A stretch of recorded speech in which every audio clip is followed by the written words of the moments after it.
Indy 11 and Miami FC on this Independence night. Talked about fireworks after the match. We expect them during the match as well. Those of you watching on Wish, don't go anywhere. Indy 11 soccer comes your way after this short.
Of July weekend here in central Indiana. Lots of red, white, and blue, and some green in terms of a brand new turf here at Carroll Stadium. Part of the reason why the Indy 11 are playing at home for the first time in 5 weeks, but for the second time in about 25 days, they take on an old foe in the Miami FC. Thanks for joining us here on Wish TV as well as ESPN Plus. Alongside Brad Hodder, Greg Rakestraw with you. And yes, a familiar foe, despite the fact that for Miami, it's the first time in nearly 5 years they have played a game at this facility. But these two teams played to a 1-1 draw in a Wednesday night game on June 8th. Brad, what are your takeaways from that night that you think apply to tonight's matchup? Yeah, that was a really interesting one because you look for key things when you're playing an opponent again. And that one with the weather delay, with the break in play on the road, as many times as Indy 11 have been on the road, there's some consistencies you can draw from players, but I think it's going to be a completely different Miami side that you'll see tonight. Yeah, there was a lot of squad rotation from Miami in terms of the midweek match. Indy didn't have that luxury because of guys who were on international duty. That was a point that felt like a win for the Indy 11 that night. Since that time, a pair of losses, an exhilarating 4-3 loss to Colorado Springs a couple of weeks ago. Anything but 5-0 in terms of the loss last week to San Diego, but that quickly gets put aside. And for Indy to have success tonight, as is always the case, Manuel Arteaga is the key. He had a brace 2 weeks ago in Colorado Springs. Yeah, I'll tell you, he's been red hot since he's got himself back into the lineup. Now he's getting the goals and the assists, but early on, it was just the energy he brought and the opportunities that he was able to create. Remember, he missed the first month of the season due to a knee injury. That's after playing in all 32 matches a season ago. Again, the energy level has been there all season long since he made his debut at RGV back on April the 9th. But a brace against Colorado Springs, a hat trick, the third in franchise history 4 weeks ago in the last Indy 11 victory in Charleston. Yeah, and you mentioned the energy, and you take a look when he was getting round back into form, 10 minutes here, 15 minutes here, and every one of those minutes was impactful. I love the way he careened off that switchback defender to get that goal a couple of weeks ago against Colorado Springs. Again, multiple goal scorers for the Indy 11. Manuel with 5 in the month of June. That is still second best on the team. Stefano Pino with 7. But there's also another goal scorer coming back in the lineup tonight in Ari Spriggs. We'll tell you more about that when we come back. Opening kickoff just moments away. Indy 11, Miami FC. It's yours in a moment on Wish TV and ESPN Plus.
Indy 11 Soccer is brought to you by your Central Indiana Honda dealers, proud to be the official automotive sponsor of the Indy 11. And by Community Health, exceptional care simply delivered. Community Health Sports Medicine, official sports medicine provider of the Indy 11. Just moments away from kicking this one off at the mic. Let's get you to our starting lineups. They are presented by your Central Indiana Honda dealers, the official automotive sponsor of the Indy 11. One late change, you go from one weapon to the other. Neviel Hackshaw originally in the starting lineup at left back. He has been replaced by Ioze and Stefano Pino back in the starting 11 since the Indy 11 played Miami back on June 8th. Yeah, a little bit of a loss on the defensive side because of the presence of Neviel, but my goodness, you bring in the lethal strikes from Ioze. For Miami FC, a lot of veterans that have been successful at this level for a long time, and guys we didn't see back in early June, namely Devin Speedy Williams, formerly of Lou City, and Joaquin Rivas, who was just acquired by Miami. We have seen him play against the Indy 11, both for St. Louis and last year for FC Tulsa. Yeah, some faces we didn't see last time, but one, Chapman Page and Arteaga went at it physically last match. It'll be interesting to see how much carries over tonight. Good look at Joaquin Rivas and Paco Craig wearing the captain's armband, just like Speedy Williams, formerly of Lou City, on this 4th of July weekend. We appreciate you spending part of your holiday with us. Thanks for joining us for Indy 11 Soccer here on My Indy TV, or excuse me, Wish TV and ESPN+. Mark Segbers with the throw-in, part of a really good team in Miami a season ago. There'll be a throw-in coming here for Indy. The all-orange kits for the visitors from Miami. And again, these two teams were rivals in the North American Soccer League. They have both been part of the USL Championship for the last 3 years. Indy has been a part of this league for the last 5. But because of the COVID pandemic, these shortened schedules and fewer opponents, these two teams had not seen each other until they played on June 8th. And the first time that Miami has played here since September of 2017. Ioze with the throw. Paco Craig gets to it first. A quick check of our injury report brought to us by Community Health Sports Medicine, official sports medicine provider of the Indy 11. Goalkeeper Brian Meredith was injured in the first half last week against San Diego, so hence Tim Trilk gets the start, and frankly it might be Tim's net now for a while for the Indy 11, as Arteaga was the target of a long-distance pass that does not get to him. Goal kick, and Brian Rebion continues to be out dealing with a knee injury tonight. But still, this is about as healthy and about as many bodies, at least in terms of kind of the senior team, the pros, that Mark Lowry's had to deal with over the course of the last few weeks. Yeah, an interesting ball by Timmer to test the back line right away, see if he could pop a ball right into the seam and get something off of it. He had Nicky Law wide left, where next time if he overhits that ball, there's going to be something that generates off that. Speedy Williams. He missed the last time that these two teams played because he was playing for Jamaica in terms of international duty. Meshach Jerome trying to track that ball down, but it was last played off the boot of a Miami FC player. And again, you heard us mention it through the course of the pre-match show. For those of you that are joining us on ESPN+, this is the first match on brand new turf here at Carroll Stadium. Brad, how will that play a factor over the course of the first 10 minutes of the match? Well, it's going to play a factor for both teams because Indy's had a couple days on it, but they're both pretty new to this. So both teams are going to be feeling things out right now. Arteaga at the edge of the 18. Contact there, but not enough to draw a whistle. Frankly, Manuel won a 50-50 ball at midfield, also with some contact. So Nabil Ben Salah let it go both ways. It results in a throw-in just outside of the 18 for the Indy 11. Yeah, and great defensive close by Stanley. Jared Timmer, the former Butler Bulldog, in his second season with the Indy 11, will have the restart here. And clearly he has got a specific spot outside of the 6 he thinks he can get this to, as he is directing traffic.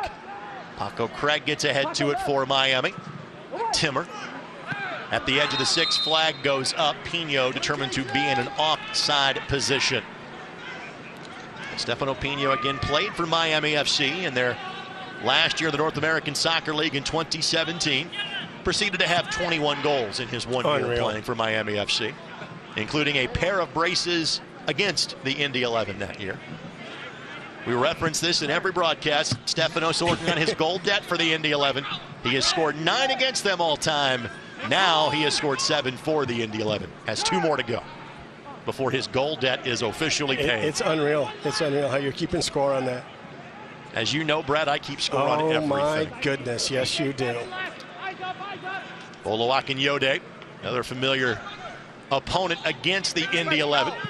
Plays that ball to the left side. Chapman Page, who had not seen much action this year, but got some minutes against the Indy 11 back on June 8th. Factors back into the mix tonight as Pino takes a tumble. And again, we're playing very laissez-faire from whistle standpoint here in the first 4 or 5 minutes. I'll tell you what, Pino's putting on a clinic right now on serving as a target. That first ball that came into him, he checks to it. He recognizes there's no defensive pressure on his back, and he half turns and is able to move that into an attacking touch. On this one, he felt the pressure on his back, brought it down into a place that he could handle it and keep the defender at bay.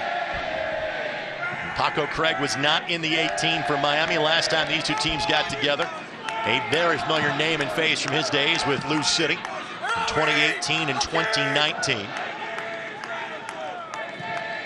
Ayoze, the flick by Arteaga. Law, the sliding effort to maintain possession. Well done by the veteran, over 15 seasons of playing in both England and Scotland. Now Pino the target. Segber's on his hip pocket. Pino takes a tumble, and there, enough contact to draw a whistle.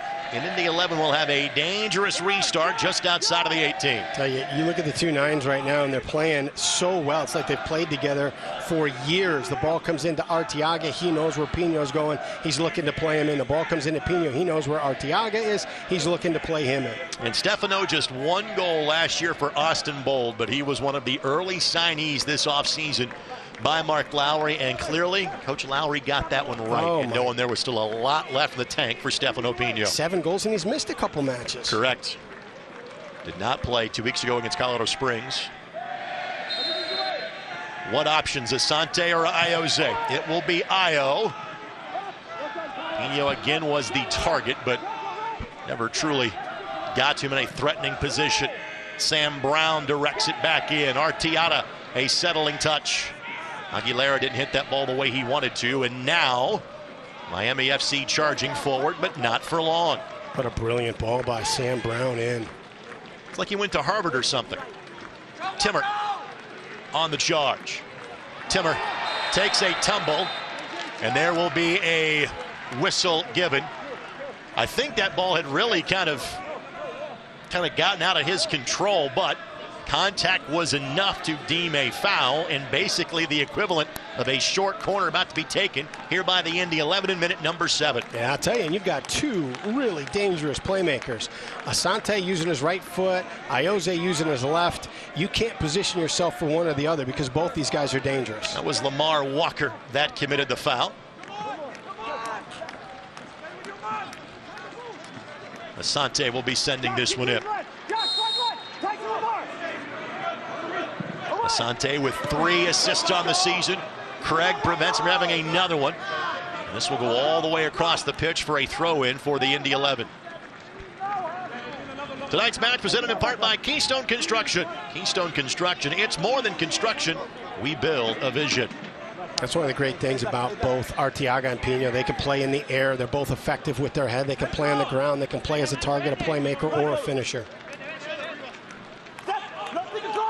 Ayoze. Ball eventually finds its way to Sam Brown. Brown trying to find it to Timmer. Asante. Can work around Speedy Williams. In the first 15 minutes in Miami were very pro for the home side. First 8 minutes in this one have been very pro for the home side in favor of the Indy 11, but no really threatening moments on goal just yet. And you referenced that. We didn't see Paco Craig last time these two teams met. We only got a brief look at Segber's. He came in like the last 10 to 15 minutes, but he is such a dynamic attacking piece out of that right back spot. These are 2 teams that are very well built. There is good depth up and down the roster for each of these 2 sides. That Wednesday night back in early June really kind of was for the first time, but there was some serious squad rotation for Miami FC. But to give you an idea about kind of the attack can come from anywhere for the visitors, they've got 4 different players that have scored 3 goals on the season. So there's not one player you really point to for Miami.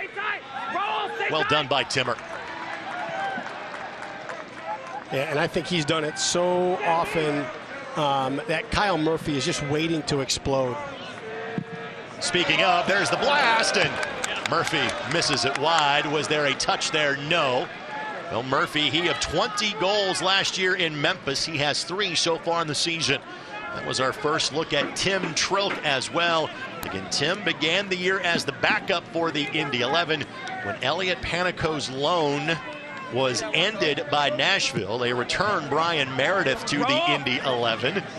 However, it has been Trilk that has spent the lion's share of minutes in goal. And again, because of the injury last week to Meredith, this is really going to be Trilk's net for the foreseeable future.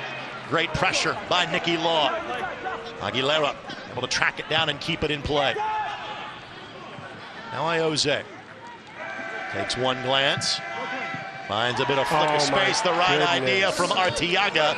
Christian Aguilera could not connect. And again, on this new turf, on the old turf, that thing might have been to the parking lot.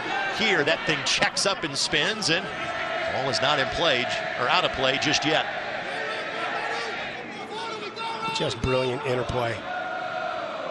Tell you what, you're a stat guy, from what I hear. Yeah, occasionally, yes. I think Kyle Murphy and Asante are both sitting on like 49 goals. Both of them are kind of on that milestone mark.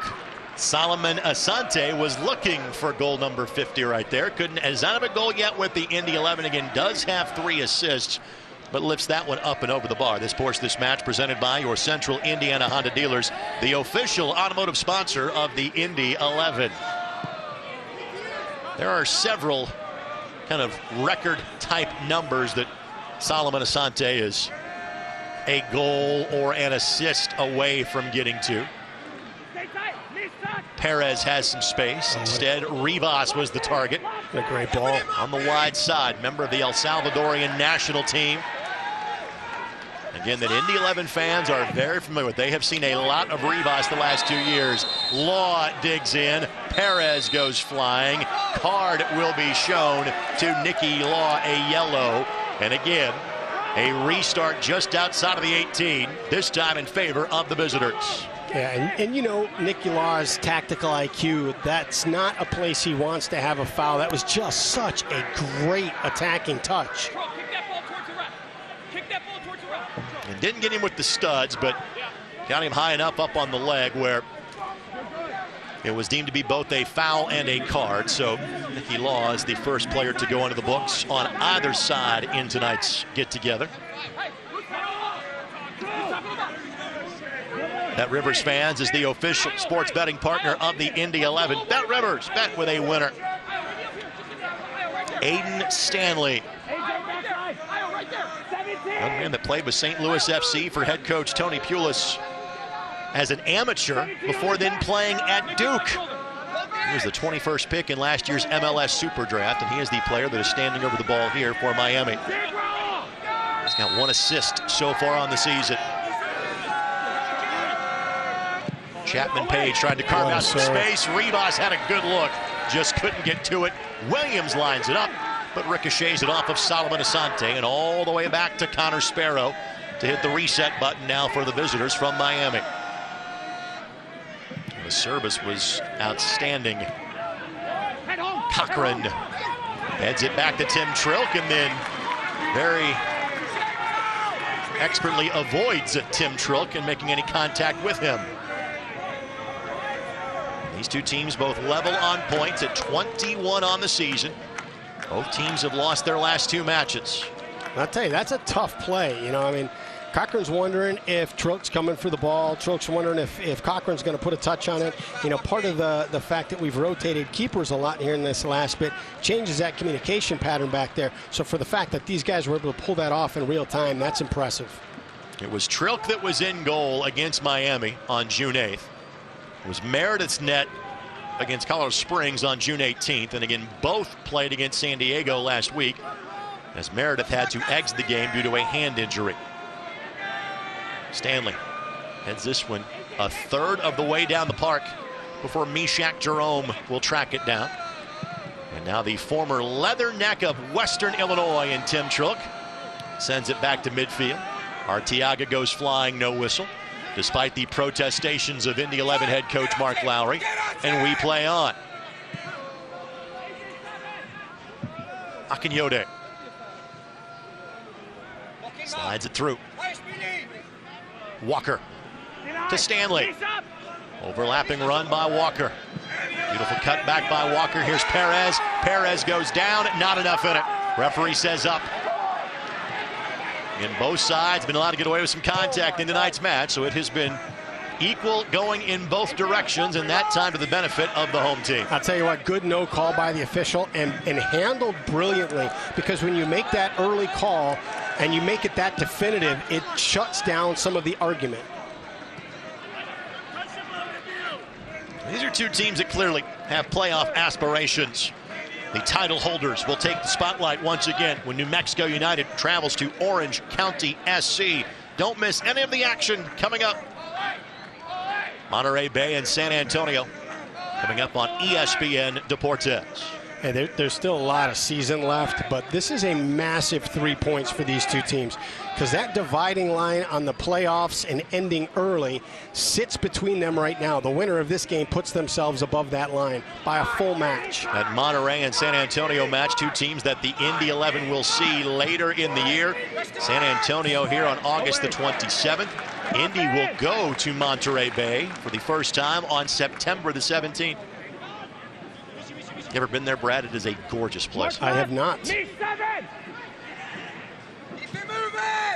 Tell you what, there's a little bit of softer pressure from the 11 in their defensive third, just allowing a couple touches in the seam and in those channels between the midfield and the back line. Rivas with the left foot could not blast it through. Cochran got in the way.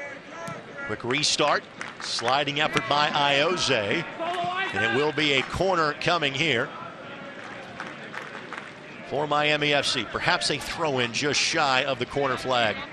The freshly shorn A.J. Cochran, one of a handful of haircuts on the Indy 11. You might not recognize the other two players if they enter the game, so we'll save that for later on the counter. Here comes Indy. Stefano Pino down the left flank. Waits for Law to make the overlapping run. Tries to find Arteaga. Pivots, turns. Didn't exactly hit that one the way he wanted to, and then disposes of Akinyode. Tell you what, you thought that Indy could get Miami in transition, but great recovery by Miami to get enough orange jerseys behind the ball that when Pino got the ball and was able to look up, it was just congested. Tonight's match brought to us in part by Community Health Sports Medicine. Exceptional care simply delivered.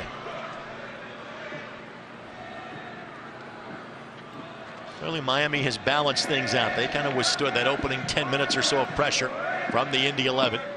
I expect this to be a relatively even match in terms of kind of how these two teams play. They frankly tend to play a somewhat similar style.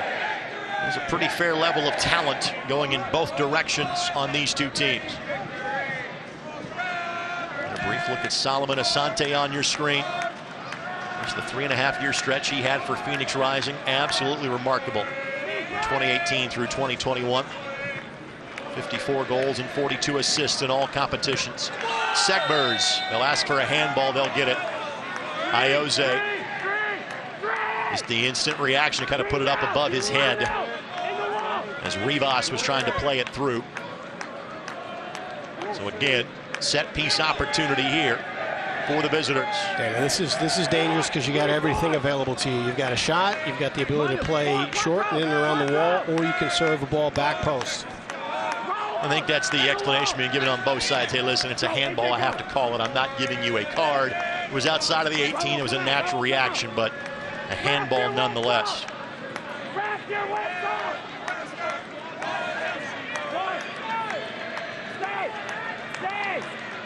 Rivas knows what it's like to score in this facility. He did so last year as a member of the black and gold of FC Tulsa. They play this college soccer at UNLV. Represents El Salvador internationally. Rivas gives it a go. The wall does its job. Timmer clears it to some level. The attack continues for Miami. Akinyode would like to have that one back. And it's a goal kick coming for Tim Trilk in minute number 19. Yeah, we've seen it so many times over the years. When that combination, that ball starts popping around, your natural attention is to focus on it. And it's in those moments, very similar to how Eamon Zayed played, Kyle Murphy disappears, and he just finds himself in the right spot when things are going to, when that ball's going to fall. So you got to make sure you don't lose track of him as you're watching this chaos in the box. Soccer Saturday, every Saturday morning on 93.5 and 107.5 The Fan.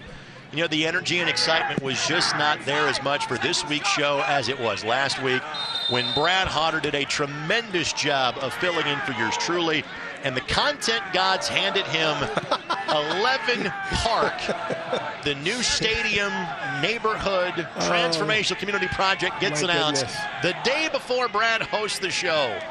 I think I did a fair job on the program today. We talked to Mark Lowry. We talked to Indy 11 women's defender Robin McCarthy. We talked to our friends at Bet Rivers. It's all available for you. Podcast form at 1075thefan.com. Thank you very much for allowing me a little downtime with the family and filling in my stead last weekend. Honestly, thought you were going to cancel the downtime when the announcement came out about the stadium.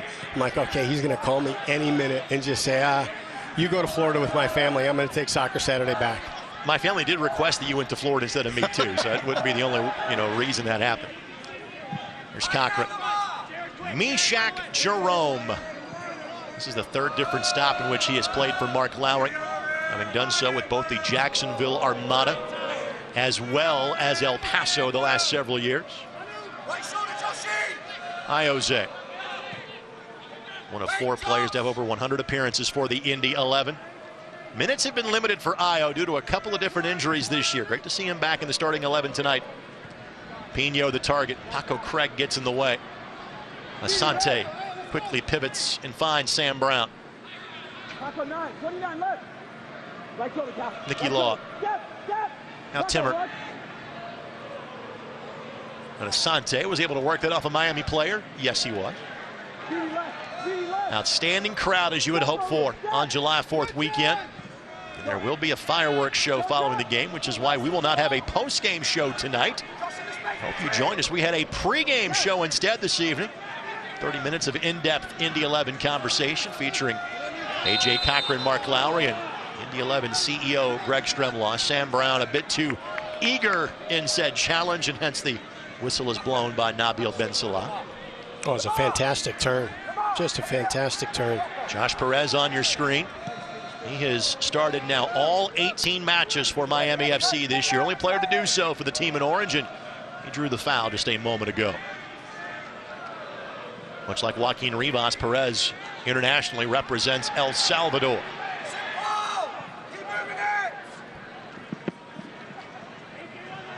Look at the job Speedy Williams does. He just sits in that little pocket, in that little hole, looks to help pull the ball off the back line if they need it. Rivas plays it across, got a good look. That was Murphy. And immediately, I can see the benefit that Murphy and everybody else is going to have from Joaquin Rivas being added into their mix in South Florida.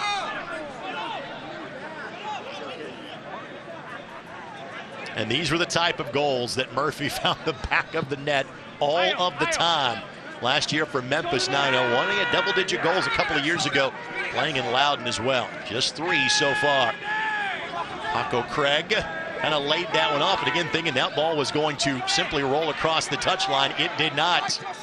This brand new turf is holding everything in. Iose got clattered into by Perez, and with that, a class in salesmanship 101, perhaps, by Iose.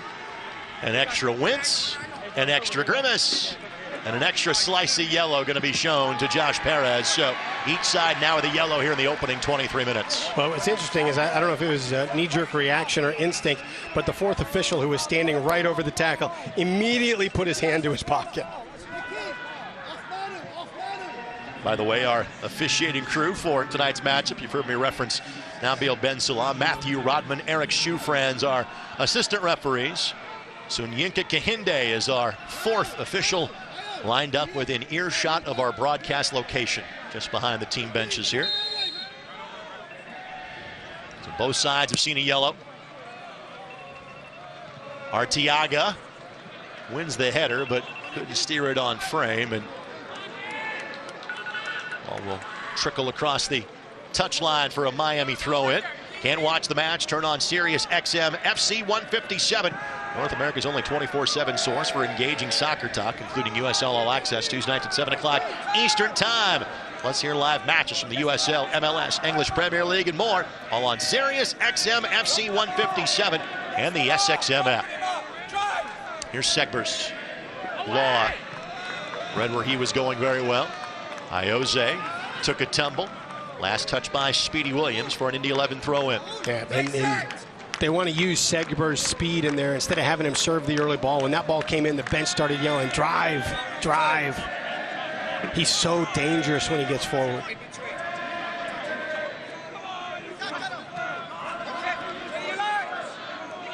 In tight quarters, Indy 11 could not maintain possession. A pair of Englishmen in the center back roles tonight for Miami FC. Of course, certainly their head coach, Anthony Pulis, has that background. Not to mention our buddy, a Scotsman, Max Rogers. Good to catch up with Max before tonight's match. He was the interim head coach for the Indy 11 last year. Maxie, one of the good guys, and I thought did as good of a job as he could in a tough situation, taking over in mid-June last year. Ioze kept that ball away from Lamar Walker, and Asante will simply knock it back towards midfield to give his teammates a chance to reset. By the way, this match presented by Keystone Construction. It's more than construction, we build a vision. Walker's got an opening. Beautiful cut back, just didn't control the touch the way he had hoped. Now Williams trying to find Segbers, and Trilk got big. It will be a corner, but we've seen Trilk have that innate ability to do that. When you need to take up more space, the native of Rockford, Illinois, can do exactly that. That's a big decision, because if he sits back, that's a ball that's in no man's land. He's not going to be able to come out and get it. But if he stays in, that ball can be touched and lifted across the six. To come and make a play on that is huge. Trilk last year played for the Chattanooga Red Wolves in USL League One. Does not turn 24 until next month. Played in the stadium as a visiting college player in his days at Western Illinois. And a lot of traffic in front of Trilk. Now there's the Chapman Page Arteaga continuation. It's the sequel. And the Brickyard Battalion, quick to offer their thoughts and pointing out the offending party.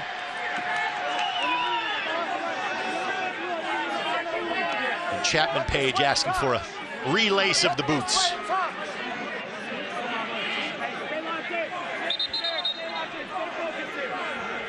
This has turned into a full-blown kerfuffle inside of the six at this point. K-E-R-F-U-F-F-L-E, by the way, in case you wanted to spell that. Yes, I did. You used it in a sentence. I did that for you, yes. There are certain multi-syllabic words I have to introduce Brad to on the broadcast, seemingly on a regular basis. Did you ever do like spelling contests as a kid? I did. I made the county spelling bee finals as a sixth grader. Nice. Same kid, I didn't win it. Same kid won it all 3 years. Blasted Robbie Neville. Son of a gun. I know. Here's Stanley on the corner. And again, same two. Arteaga goes down in a heap. Chapman Page and Arteaga are both going to get a talking to.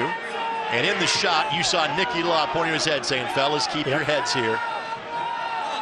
So you take a look at this. You add on the 90 minutes down in Miami. This is a 120-minute battle between these two guys. And both players are now shown a yellow for their efforts. Let's take a look. And I tell you what, it's hard to argue throwing the two yellows in this moment, because I tell you, it was just on the penalty kick call. It was an early, definitive, confident call. Same thing here. Hey, I'm not messing around, guys. Let's quit that. And much as we talk about scouting reports from prior matches, you know, the green team, if you will, they've got a little bit of that too. So they had to know that that was a potential development in tonight's contest. Eventually, we'll restart this match, we promise you. Stanley does so right now. Sends it across. Miami had a good look. That goes all the way through. Was set up brilliantly. They started, I think it was Perez in the box, in the traffic, and they brought a player in from the outside to drag the defender in. He pops out back post, is all alone, and just misses it. It's like a kid in the spelling bee that just can't convert in crunch time. Thanks for bringing that up from 35 years ago, Brad. I appreciate that. Law. Possession in the midfield. Get to the ball, Lamar. And again. Go.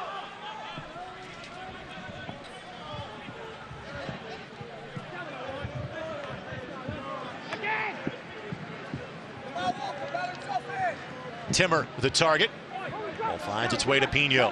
Has Asante charging forward, hits him in stride. Asante plays it across. Love that. Chapman Page didn't exactly cover himself in glory in the clearance, but it did him no harm because Sparrow had it lined up. Tell you what, you just love Arteaga fighting just to see if he can get a little touch on that ball and catch Sparrow off guard. Look at this build-up. Great ball by Pino. As we show you the replay, Miami trying to build it from the back as we speak. No tallies just yet, but it has not been due to a lack of activity. Rivas to Walker. Walker tries to slide it through. Aguilera gets in the way. Now Io will slalom through rush hour traffic. Finds the 5-3 Solomon Asante. End-to-end action, what we expected. Timmer looking for Pino. Craig got to it first. Akinyode got to it next. And Pino deemed to have gotten there late. I tell you what, though, Indy's testing. They're starting to ask questions on the center back. They're slipping balls in behind the wide back and looking to see if either Pino or Arteaga can race in front and just get a touch on that ball. Take a look at the service in by Timmer. Excellent touch by Craig. I love the fact that Pino got up immediately. I think he had a chance at that one again. No card there, but a foul. And well adjudicated by our match referee. Celebrating its 75th anniversary, Select is proud to be the official match ball supplier of the USL Championship. Choose what you play with at SelectSportAmerica.com. Select, League's choice, player's choice. Throw in coming here for Stanley in minute number 32.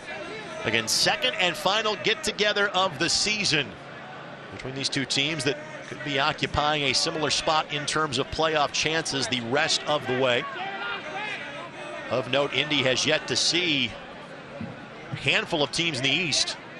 Pittsburgh, Detroit City, and Tulsa amongst that group.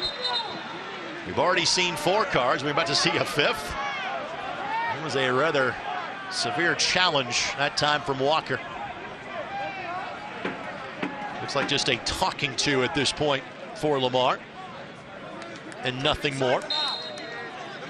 Tonight's match presented in part by your Central Indiana Honda dealers, the official automotive sponsor of the Indy 11.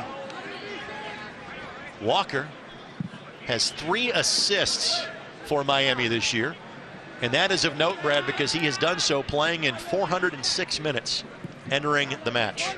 That's like a Asante-type performance. This is his 13th match of the year, just his 4th start.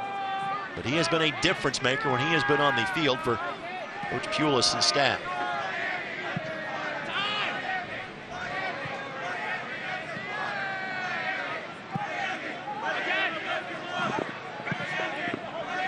Jerome. He's passed to Pino a bit off target. If you're Mark Lowry, how are you feeling about this right now, Brad? Well, I'll tell you, it's pretty much what both clubs, I think, expected. You know, they're... Walker was sitting back post. It will be a corner coming. Ho, ho, ho. Not sure if that was intended to be Murphy's ball or that was headed for Walker the entire way. Now you can finish your thought. Yeah, well, I'll tell you, he's not happy right now because that ball was allowed to come across and was a dangerous ball. But when you take a look at what you expect coming in this match, you got two teams level on points. When they played earlier, they were level in the score. These are two pretty evenly matched sides, and so you're getting that kind of a game with back and forth opportunities. So we'll show you the replay from the field level as well on this one. Well, maybe we will in a moment. Stanley has been the corner taker tonight for the Miami FC. Sends it in edge of the 6. Last touched by Miami, Paco Craig. The last person to make contact with it. We'll take a moment to hydrate a bit before sending this ball back into action here at minute number 35. Fans, you can show your Indy 11 pride and get your exclusive IMCU Indy 11 debit card at any IMCU branch or online at imcu.com. Cochran looking for Pino. Craig won the battle in the air to get that one. Aguilera. Yep, got whistled eventually for the tie of the jersey or the shorts. As soon as he grabbed the jersey, the whistle went into the center's mouth. He was ready for it if Miami couldn't capitalize on the advantage. A bit of a wry smile from Raul after the play. Stanley, Rivas. Good build. Back to Stanley, can he get there in time? The new turf holds it up, but Tim Trilk had the angle covered. Tim, this is the 4th match in USL Championship play he has gotten. He got the US Open Cup match back in April as well. At the time, that was his only work between the posts until the end of May, when Elliot Panico saw his loan ended by Nashville SC. Panico has been the Open Cup goalkeeper for Nashville, whose Open Cup run ended earlier this week.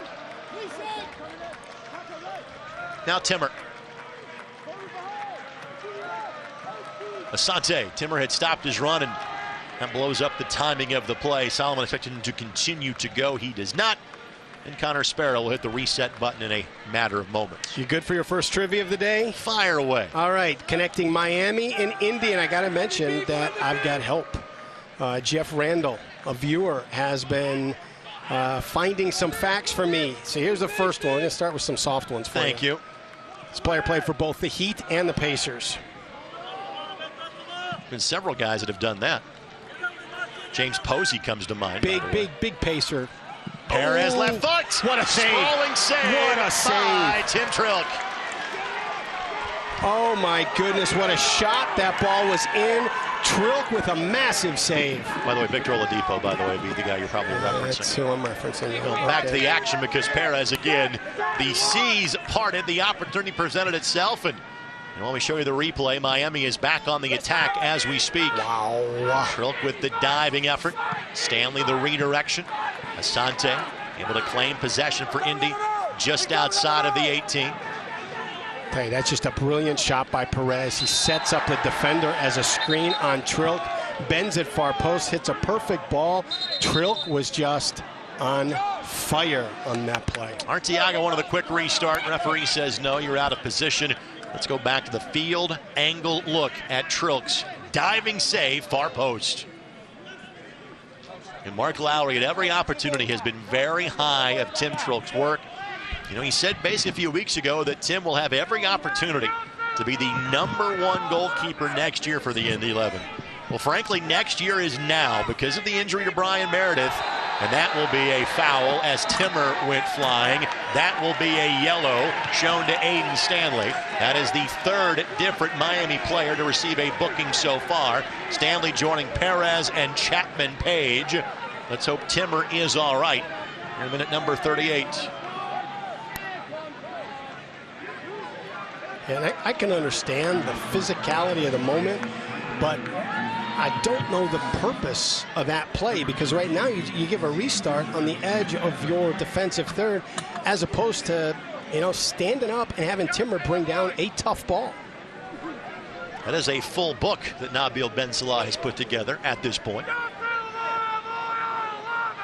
So 2 cards shown to the Indy 11. One to Ioze, the other to Manuel Arteaga. And Timmer, who has had to deal with a series of leg injuries over his career, suffered a broken leg in his days playing locally at Butler University. Hobbles back to the top of the 18. Ayoze and Asante standing over this one. Ayo sends it in. Law couldn't get a touch to it. Swept away by Rivas. Aguilera manages to poke that away from Murphy. Cochran looking to make the turn, never got to him. But now Aguilera will settle things down for Indy. Looking for Arteaga. Timmer couldn't get there in time. His diving effort trying to keep it in play. Eventually back to midfield where Ayoze and Walker will tussle, and that will be a foul against Ayoze. This match presented by our friends at Community Health Network. Exceptional care simply delivered.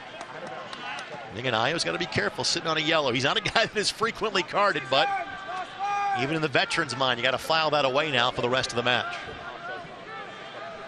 And Ayo was a late insertion over Nevill Hackshaw, so you wonder if we might see Hackshaw sooner rather than later in that spot at the left back position.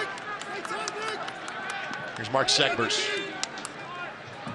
We saw him 4 times last year playing for Memphis 901.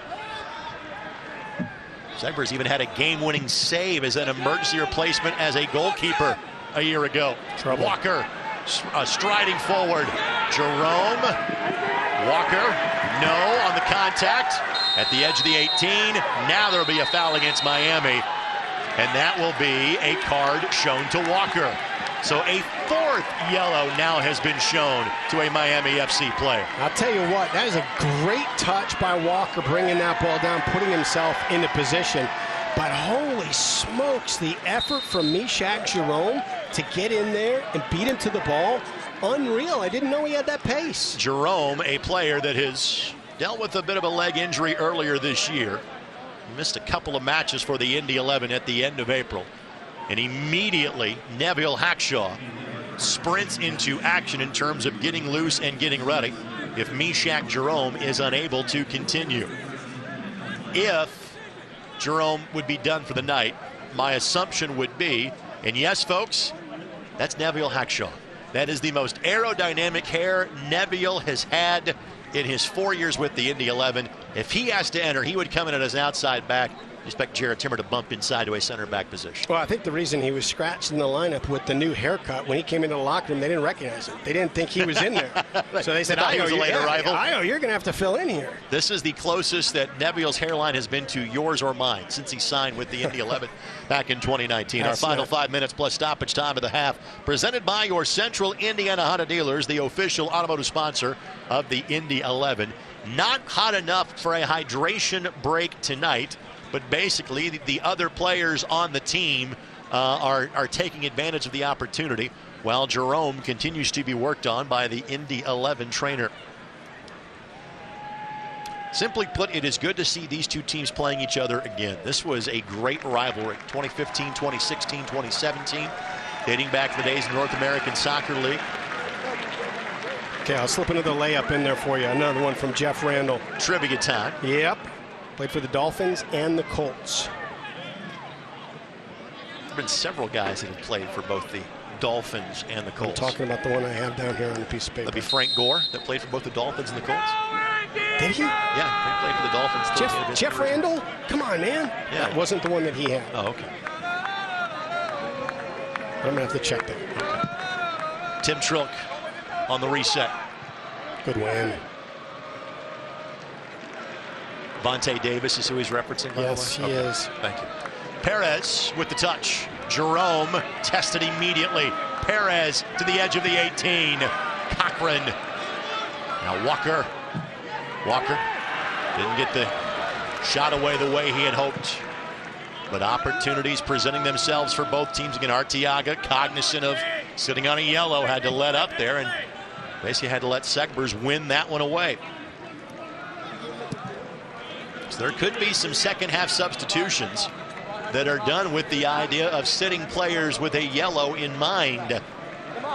Right, as physical as this game is, and as evenly matched as it is, you'd hate to go down a player because you got somebody who's not able to keep it in check. And again, the idea is, even though these two teams will not see each other again the rest of the season, I think they both kind of expect that a playoff spot, the result of tonight's game, could be a big determinant. And these two teams right now on the playoff line, Indy 7, Miami 8. The top 7 teams in the East will make the postseason.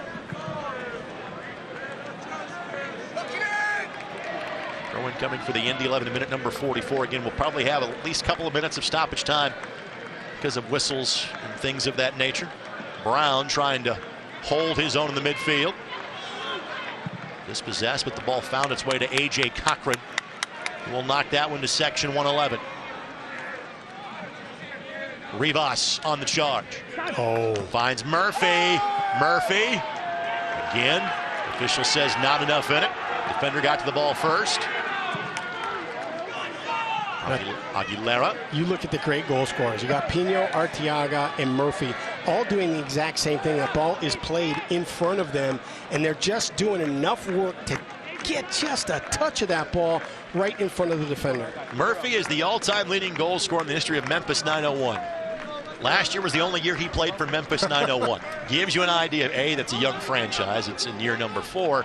But B, just how good his season was for that playoff team that caught a lot of people by surprise. There was an expectation that Memphis was really going to struggle last year. It was anything but.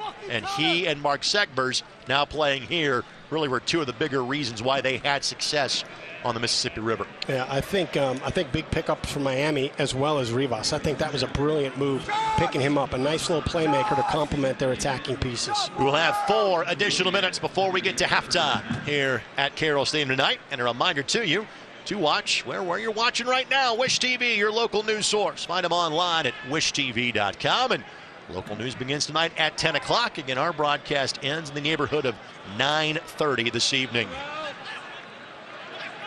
Perez takes a tumble. Official says play on. Aguilera slides it through for Nicky Law. Nicky an assist against Colorado Springs a couple of weeks ago for the Indy 11. Oh, my. Lifts this one up for Arteaga. Sidewinds this one towards Aguilera at the edge of the 18, but could not maintain possession. But now Murphy didn't get the touch he wanted to, and Aguilera does just enough with the bump to draw the whistle. Well, that was a whistle that maintains possession for Miami FC. Perez tries to slide it past Cochran. Here's Walker. Walker looking back post, but not exactly a teammate there. A bit of a missed opportunity for the visitors. Walker from Jamaica, just 21 years of age, had 4 goals last year for Miami FC.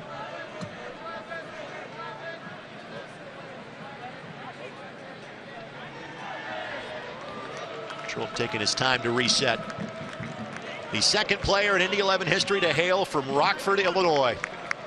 The other one happens to be the all-time leader in matches played in Brad Ring with 115.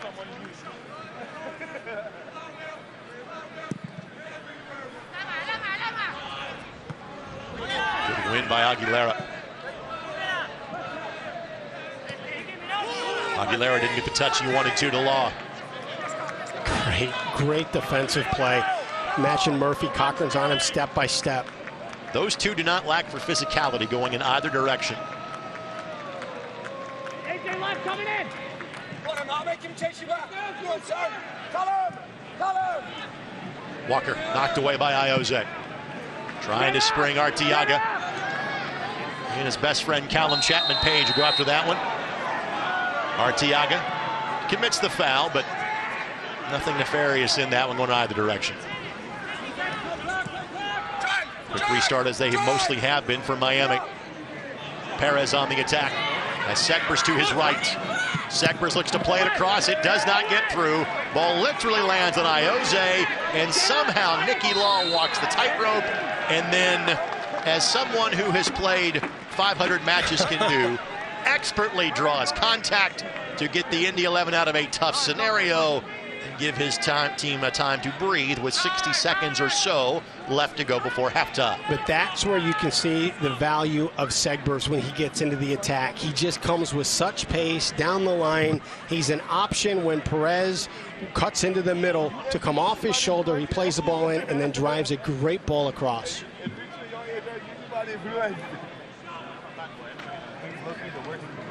Tim Trilk take this restart all the way by the corner flag.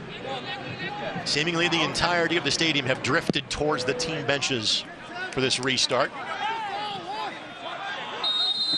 And that's it for half number one. About as evenly played as you could be. 0-0, a fair result after the opening 45. Yep, evenly played. I think the best opportunity was with Miami, and Trilk was just better in that moment. Manuel Arteaga continuing to not make friends on the Miami FC sideline. That is not of his concern. His concern is to try to find a goal for he or his teammates to get this into the category of a win and a much-needed 3 points, because that is what both teams are going for coming up in half number two. New member of Miami FC, Joaquin Rivas, certainly has been impressive to this point. No goals between these two teams just yet. Stay tuned. Halftime comes your way next. Our look around the USL Championship and more in just a moment. You're watching Indy 11 Soccer on Wish TV and ESPN+.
Halftime here at Carroll Stadium. Beautiful night in downtown Indianapolis to kick off this 4th of July weekend. No goals just yet between a pair of playoff hopefuls in the East, the Indy 11 and the Miami FC. Greg Rakestraw, Brad Hodder with you. Time now for our look around the USL Championship, news and notes, team of the week, and more around the USL Championship. Lots to get to you, so let's get started. In terms of the championship team of the week, again, the Indy 11, unfortunately, not going to have anybody on said team of the week because of, well, when you lose 5-0, you're not exactly going to have anybody on the team of the week, but many other great selections around the league. And again, Sacramento Republic's Foster, the player of the week.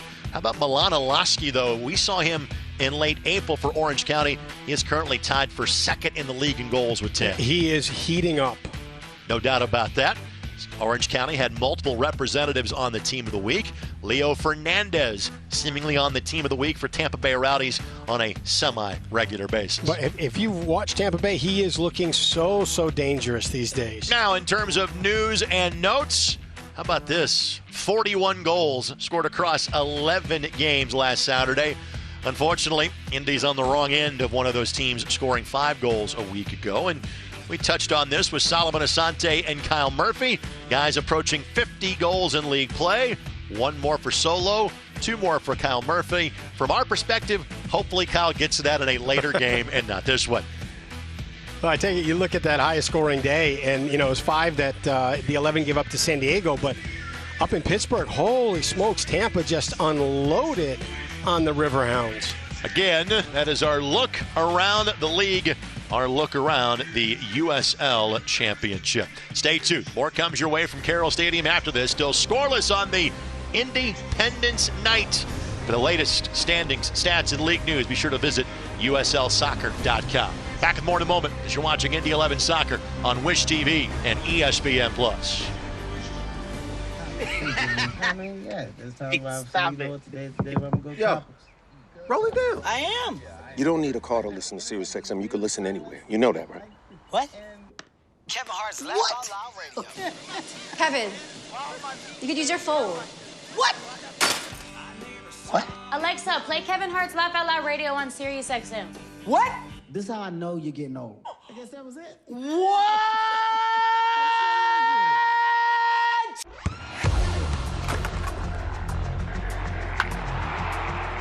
We all have goals. But let's be honest. Most of us aren't going to be professional athletes. But if your goal is to finish your degree, we can help. Come to a university that puts your goals first. Bellevue University, your partner in finishing goals.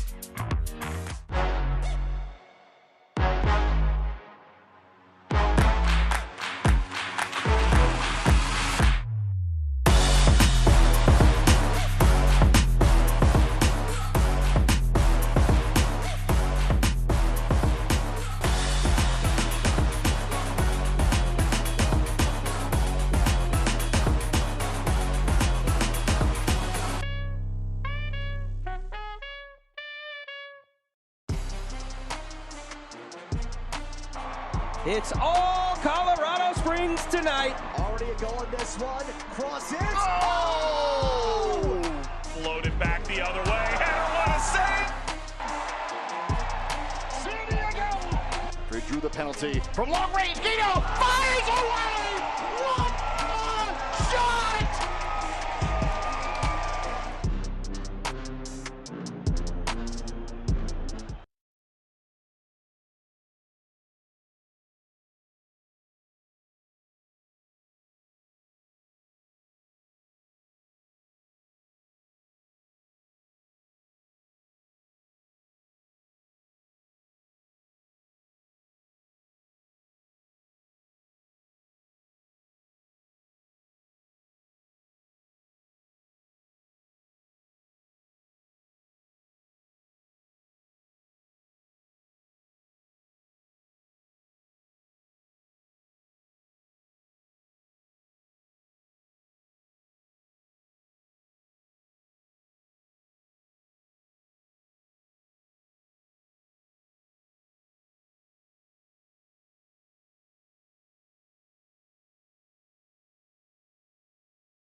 Back in downtown Indianapolis, 0-0 the score, but it has not been because of a lack of activity on either side. We'll hear from the head coach of the Indy 11, Mark Lowry, coming up a little bit later on in halftime. We continue our look around the USL Championship, though, in terms of some scores from elsewhere around the league. It is a busy Saturday night, but some results of note on Friday night as well. As it pertains to the Eastern Conference, the Pittsburgh Riverhounds 3-0 winners over the New York Red Bulls. I think in Colorado Springs, now that Indy is done playing them, we kind of go back to rooting for Cam Lindley. And simply put, Brad, they are a fun team to watch. They're not fun to play, They're fun to watch. No, they come at you from so many different places. They're so balanced in their attack. LA Galaxy 2 got a victory last night as well. Tampa Bay has already jumped out in front 2-0 in terms of Memphis and Lou City and Birmingham 0-0. So basically, 6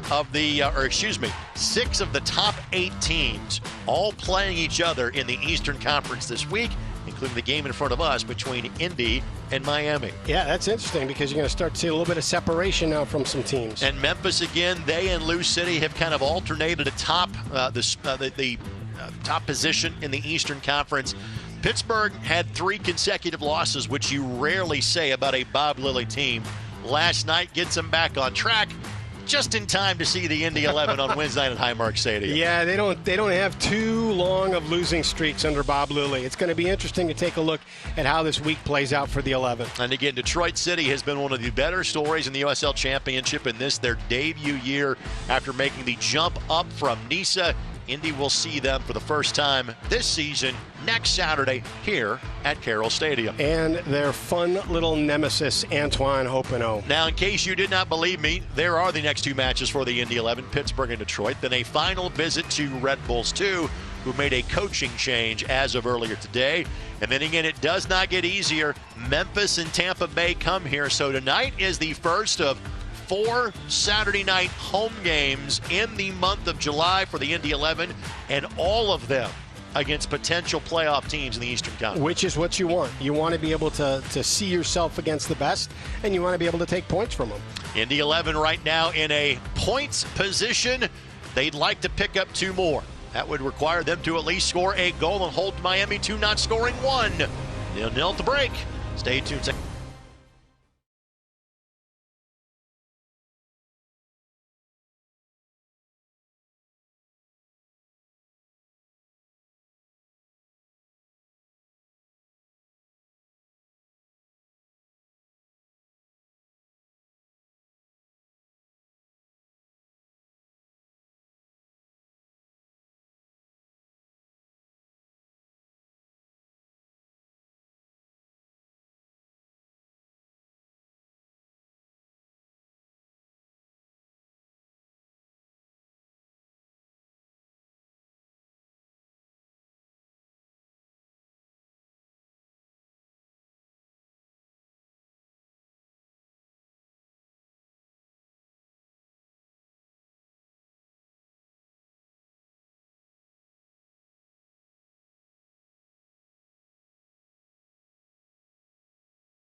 Both teams getting back to the field to get ready for half number 2. We'll let you know if there are any Jiffy Lube of Indiana substitutions in either direction. A quick look at our first half highlights. Again, no goals scored yet, but plenty of good build-up and opportunity, Brad, for each of these 2 teams. Yeah, and I like, you take a look, it started early on with that first ball in the opening minutes from Timmer to Arteaga. The way that the 11 are asking questions of Miami's center backs by playing a ball in there and just hoping one of the 9s can beat them to the ball. I thought the first 10 minutes belonged to the Indy 11. It's been much more level, if not tilted in favor of Miami since that time. Agree. And then, like we referenced before, the most dangerous opportunity came from the 11, or came from Miami. Raul Aguilera playing this ball forward, but again, just enough kind of miscues in midfield have given some looks to Miami, and clearly the save of the match belonged to Tim Trilk on an effort from Josh Perez late in the first half. Just an unbelievable. I think Perez did a fantastic job of lining up the defender as a screen for Trilk and was just going to bend that ball far post, hit it perfectly.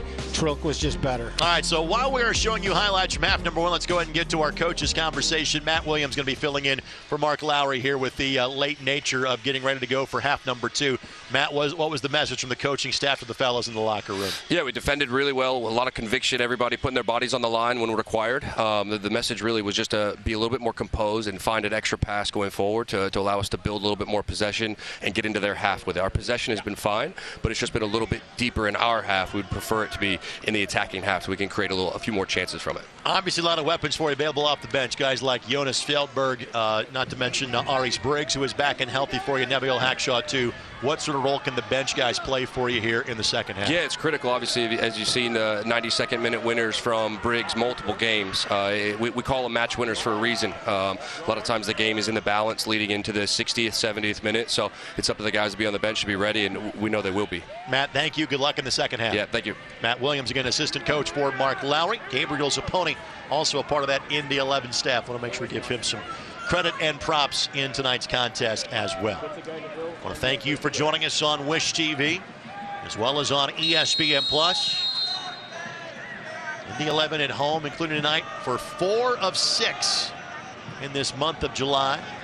And again, 5 of their 6 games are against teams that are in the top 8 of the Eastern Conference. We will know a lot about what the last 3 months of the season will look like for the Indy 11 based on what happens in this month of July. Perez attacking down the left side, and well, he's dangerous. I'll tell you what, that touch, that little turn, and then putting his body between Brown and the ball and accelerating into that space, he is a dynamic player. And everybody is getting a yellow card tonight, so Sam Brown will become the 3rd member of the Indy 11 to be booked this evening. And the set piece opportunity to the left of the 18 as Perez was fouled, and he has seemingly been a fulcrum point in tonight's match as he has been involved in several dust-ups going both directions. And I tell you, the left foot of Rivas is similar to the masterful left foot of Ayoze. It's pinpoint accuracy as a playmaker.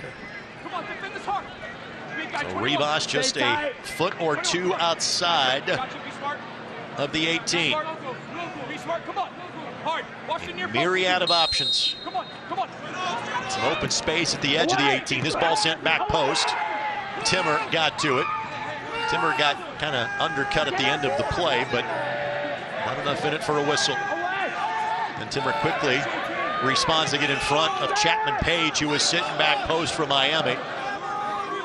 Not the touch that Segbers wanted, but he'll have time and space to track it down. We want to wish a happy birthday to one of our great Indy 11 fans who happens to live in Great Britain. The man behind Indy 11 UK. Tom, happy birthday to you, buddy, and thanks for spending the early hours of your birthday, as it is now, I believe, 1:43 in England in the morning. Happy birthday, pal. Hope you're enjoying the broadcast on YouTube in the UK tonight. Chapman Page. Clearance wide. Wherever you go, fans, take the boys in blue with you. Download the all-new Indy 11 app in the Apple Store or get it on Google Play.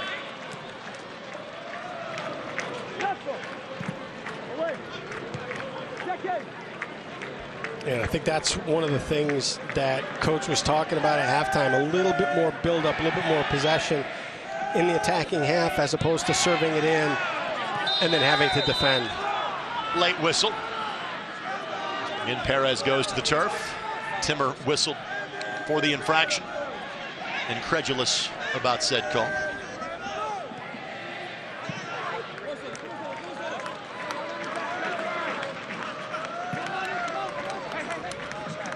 Paco Craig electing to go with Paco on the back of his jersey this year. Has he reached one name status at this point, apparently, Brett? it's on his shirt. In our league, he kind of has. You play for that many winners in Louisville, and you're a big part of the reason why they won so many games. Here's Segbers adding into the attack. Leaves it for Speedy Williams. Whoa, great build-up. Williams would like to have that one back because he found a pocket of space, just did not come close to finding the back of the net. Interesting to see what Miami is thinking tactically here as they switch Rivas and Walker this half to match up Walker on Timmer and Rivas on Ayoze instead of how it was in the first half. So the reaction of both coaches Pulis and Max Rogers on the sidelines. Kind of the second really good look that Miami has had from the edge of the 18. Now Asante knocks it forward for Pino. He has Timmer in support to his right. Pino back to Asante. The back heel for Aguilera. Asante looking back post. Ball ricochets off Arteaga and headed away. Oh my goodness. Not out of danger just yet. And Timmer's service cleared. Only for just a little bit of real estate. And this is the key. This is where Indy is at their best when they have sustained possessions. And it's just not a shot and defend or a pass and defend, that they have multiple looks and multiple opportunities. And Ayoze's offering just a bit heavy. And Pino could never really make a full attempt at that one.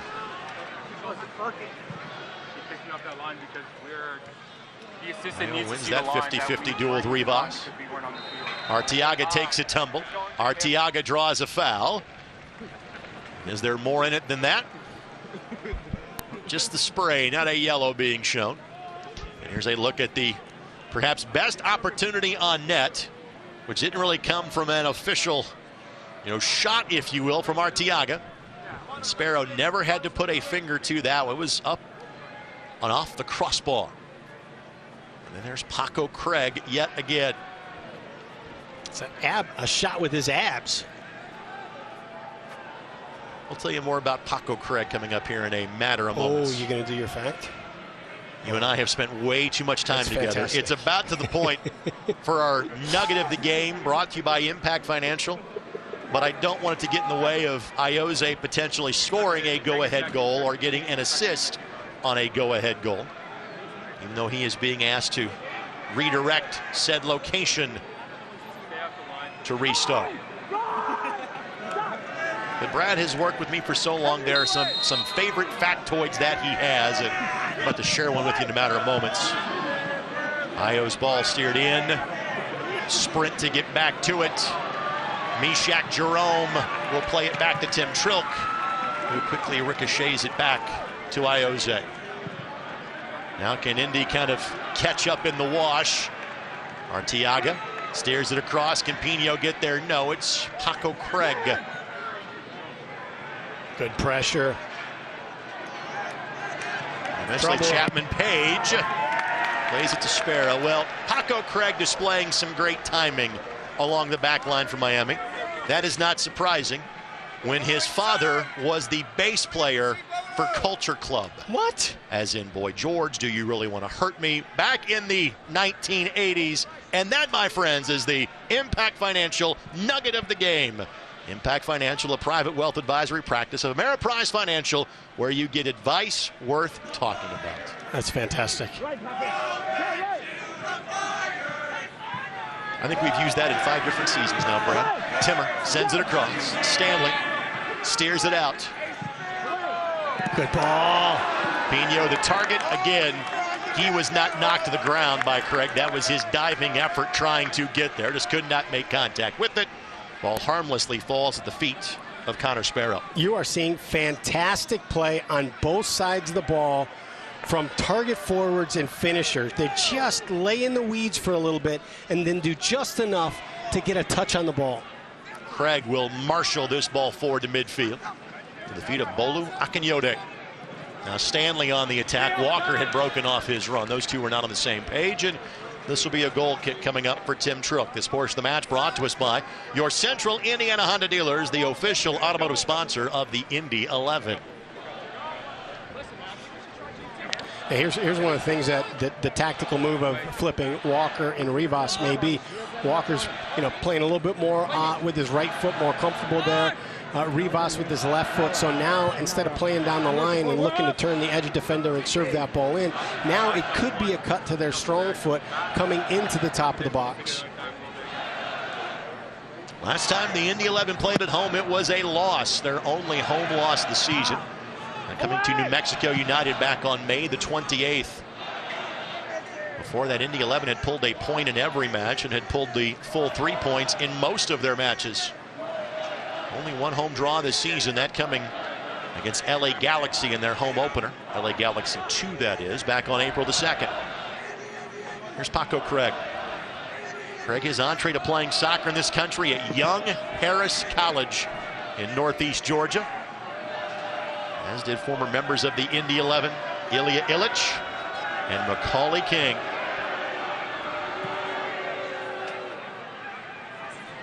He's just off camera, but Mark Lowry is almost getting down on a three-point stance, coaching his guys at this point. He's hunkering down along with his players for the defensive effort. Speedy Williams lives up to his name. Plays this ball forward. And good build. Indy 11 elevated the pressure, tried to make it difficult for Miami to build out. They found the out through Speedy Williams. Here's Aiden Stanley.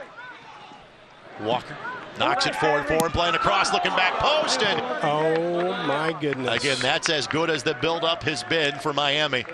It has not been a flurry of chances, but two solid ones here in the opening 10 minutes of the half, and they have yet to cash in on either. And I tell you, that's what you want. You want that ball served into that seam for Rivas, where he can touch it with his dominant foot on the run. He just mishit it. Yeah, Rivas won the battle. He got in front of Ioze at the edge of the 6, just couldn't knock it home.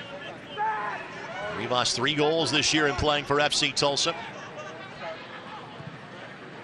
Saw him first in St. Louis a couple of years ago.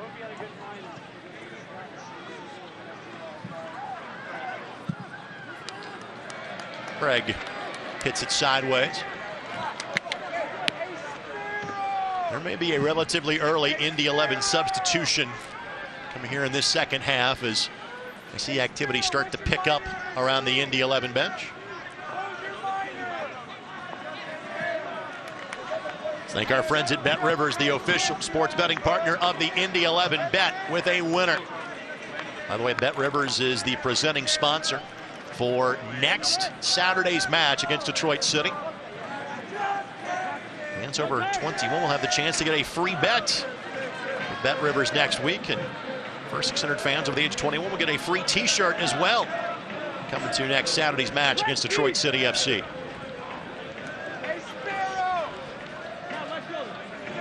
Get Asante just hanging out on the weak side. Trying to find Timmer. Perez gets in the way, and possession spell ends for the Indy 11.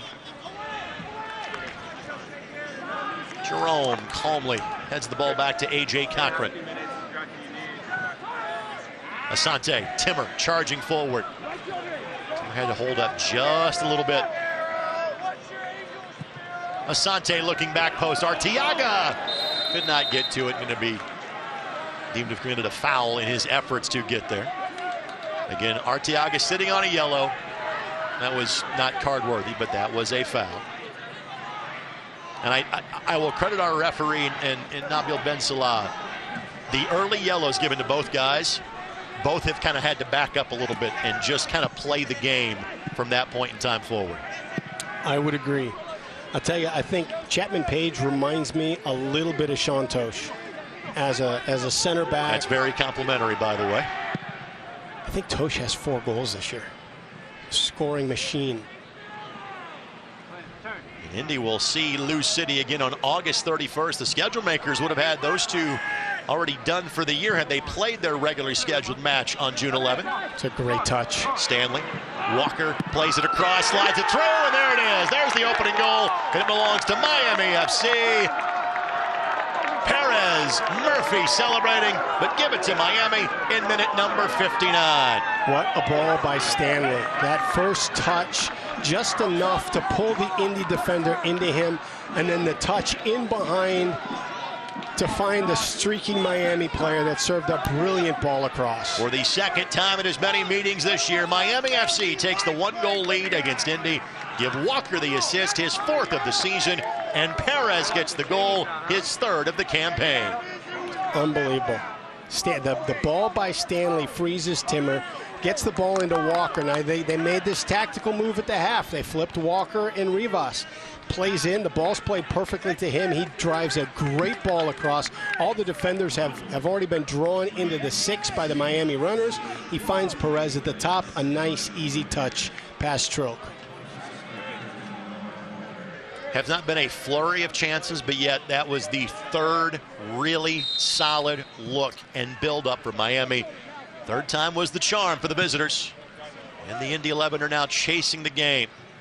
Justin Ingram, by the way, appears to be the first Indy 11 substitution of the night.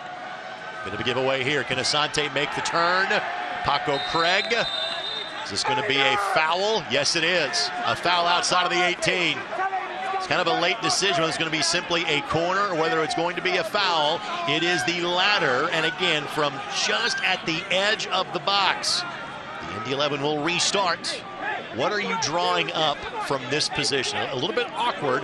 What do you got in the toolbox from here, Brad? I'll tell you what, I loved what Miami did on the corner kick, where they had Perez in the back post, sent players in to draw the Indy 11 defenders in front, and then Perez pops out in the back. I think the same thing here is you have some Indy 11 players that are maybe at the 12. They drag the Miami defenders in with their runs, and you've got a guy in the center that maybe pops out or a late run that comes into the top of the box. It is Asante that will take it. Indy 11 lining up traffic. Pino in front of the goal. Law hovering around the 6.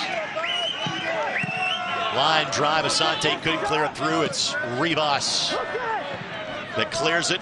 And now, if this ball will check up, Miami may get a look at the other end. Walker, can he get around Jerome? Not yet.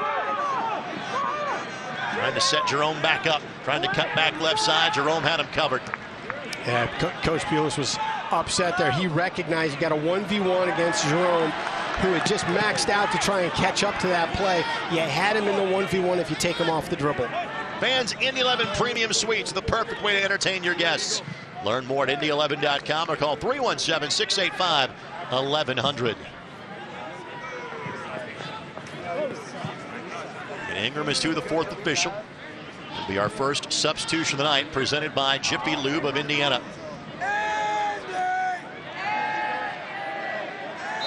And Brown fouled by Joaquin Rivas. By the way, this portion of this match presented by Community Health Sports Medicine. Exceptional care simply delivered. Raul Aguilera's night is over with, and Justin Ingram will be the player chosen to replace him. And Aguilera had an assist when these two teams got together back on June 8th. And Ingram maintains his streak.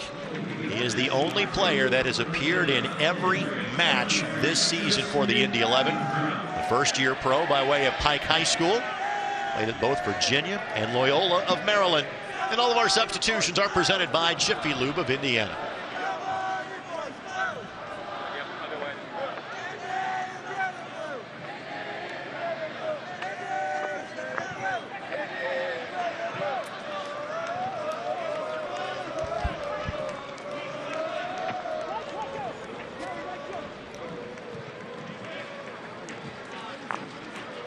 It's just incredible when you've got Ayo and Nicky Law together. You can throw as many opponents into that space as you want. That ball is going to stay with Indy. Brown having to weave his way around Kyle Murphy.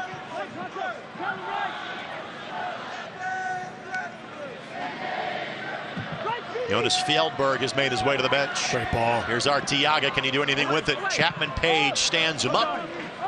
And knocked back to midfield. Believed by Speedy Williams that did the job there for Miami.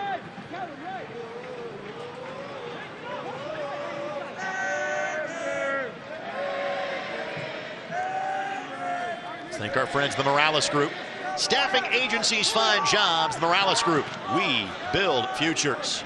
Pino trying to latch onto this one. He's got Timmer in support. Here's Ingram, his first touch of the match. Good cut back by Ingram. Towards the edge of the 6, doesn't get through. Jerome trying to work his way around Murphy. Great recovery by Timmer. and equally well done by Mishak Jerome. Miami's about to make potentially a pair of substitutions. Timmer has some space. Does the ball get to him? Yes, it does. He lifts it back post. Pino the target. Arteaga. Pino didn't get the touch he wanted to on it. And then had to try to knock Stanley off the ball, and with that draws the official's whistle. Tonight's match presented in part by the Denny Companies, tearing down the past so you can build the future. The Denny Companies.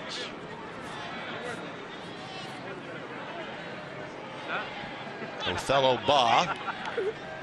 Looks like Florian Valo will be joining him as well. A pair of substitutions set to come in here for Miami.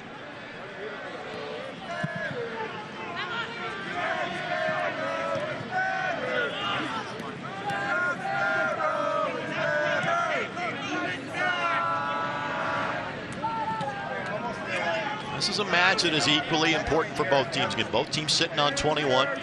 Winner of this match goes into a playoff position. Loser on the outside looking in again with half the season left to go. But given the fact this is the last time they play, given the fact they drew the last time that they met each other, whichever team could pull 3 from this one would be absolutely huge.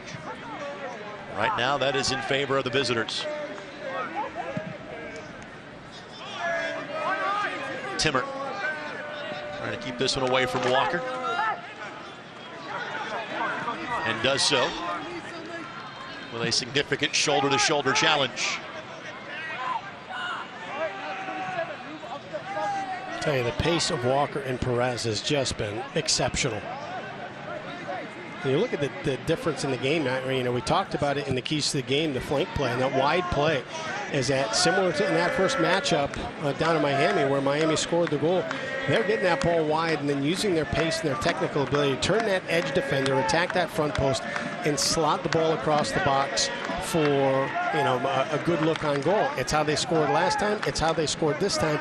Where Indy's struggling a little bit is they get the ball out wide, and it's a serve in every time. It's not an easier ball to finish like Miami's delivering. Little pressure, though, by Indy leads to a giveaway by Speedy Williams as he and Chapman Page could not connect. And a throw in coming here for Indy, just shy of the corner flag. Both teams have substitutes that are about to get to the corner official. Of course, this match is brought to us by Keystone Construction. It's more than construction. We build a vision. Miami's going to take the throw. Quick restart to Sam Brown.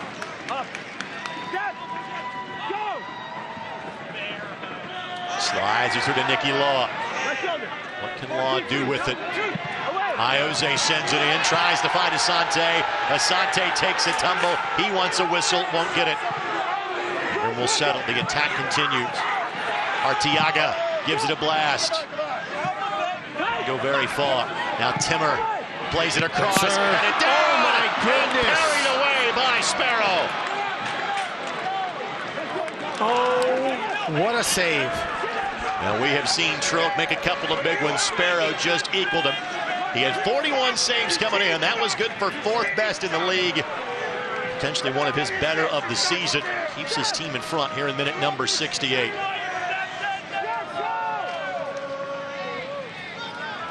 Space for Nicky Law. Pino couldn't get ahead to it. This is about as elongated of an attack as the Indy 11 have had tonight. Ba and Valo have made their way to the 4th official for Miami. Gilbert has done the same for Indy. Timmer, the target. Timmer could not track it down. And with that, substitutions coming in for both sides. Take a look at the last sequence of opportunities for the Indy 11. Sparrow denying Pino of his 8th goal of the season.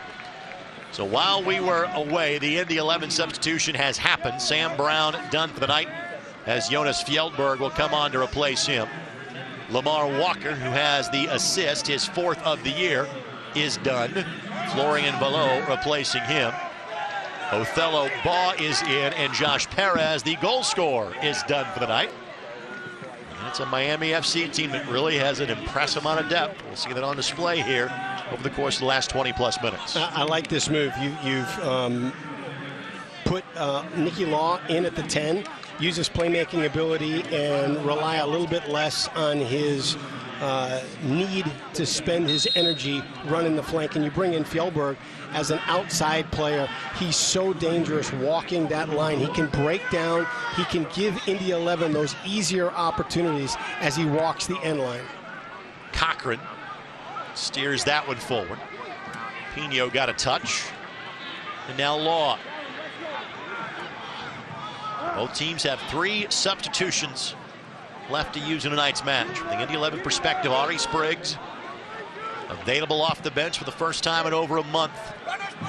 Headed down, can Pino get there? Indy asks. Official says no. Shoulder-to-shoulder contact deemed to be between Pino and Paco Craig. See if it was simultaneous or whether Pino had beaten him to the spot. You got a legitimate argument. Love the touch by Arteaga.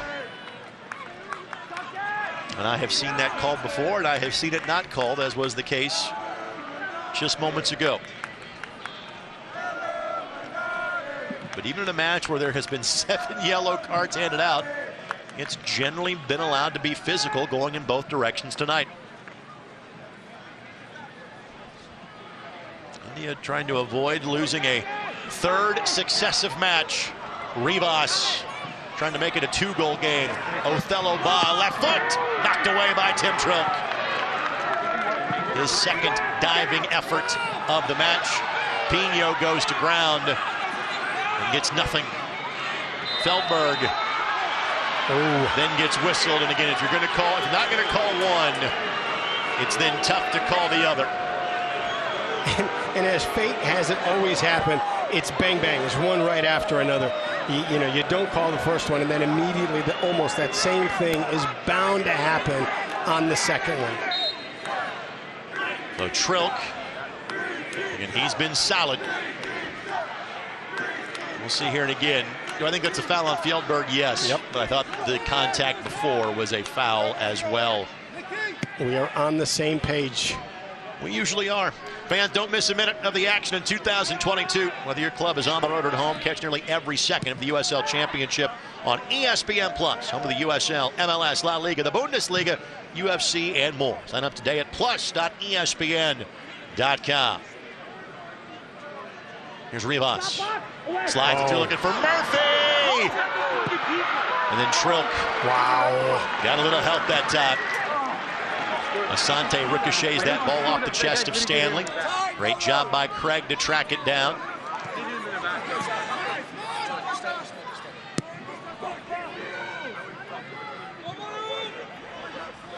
Trying to equalize in this match. Yeah, and there's still plenty of time, but the 11 does have to elevate the press here and try and see if they can get a repossession, but they have to be smart with it because you got guys that are on their 73rd minute right now.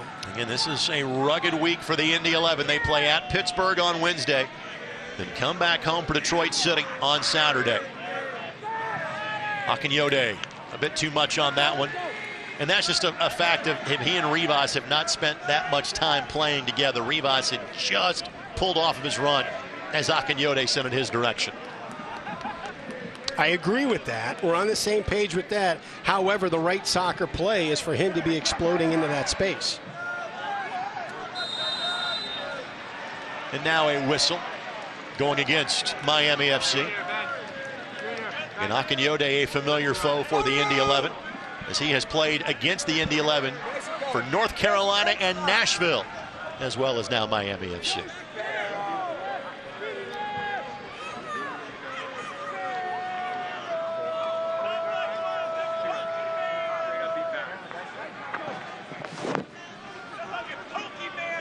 Hyatt Place and Hyatt House, downtown Indianapolis. Experience comfort in downtown Indy. No comfort for the home team just yet. Asante goes flying. Akinyode deemed to have won the ball first. Then a bit of a giveaway. Now Pino looking to capitalize. Just couldn't get his steps right, could Pino.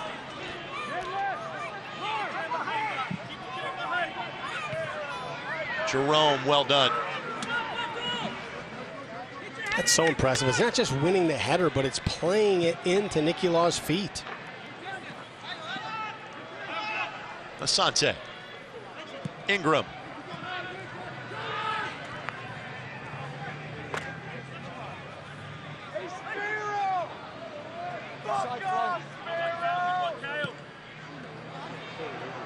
Asante has Timmer to his right. Timmer tries to blast it through. That ball ricochets off of Aiden Stanley, and he can throw some numbers forward now in the restart. As it is Solomon Asante who makes his way towards the corner flag. So you got guys that can go up and win the ball. You've got Pino, you got Arteaga, you got Cochran, you got Timmer. Just give them a ball that they can play. Asante sends it in, looking back post and up and over the bar. However, it took a late touch off a Miami FC player. So we will simply flip the sides and do this one more time on the opposite corner flag. And this time, with it being the lefty, it'll be Ioze, who will try to add to his Indy 11 assists record. 22 for his Indy 11 career, looking to make it 23 here. Io sends it in, hangs up at the 6, headed down with Sparrow. Able to kind of go up and catch the pop-up. Tonight's game presented in part by McGowan Insurance, a proud partner of the Indy 11. Visit McGowan, INSGRP.com for all your insurance needs. Brad, do you have a favorite McGowan Insurance provider? No, I don't. I do. His name is Josh Estel, works out of the Newcastle office. Josh, a fantastic basketball player.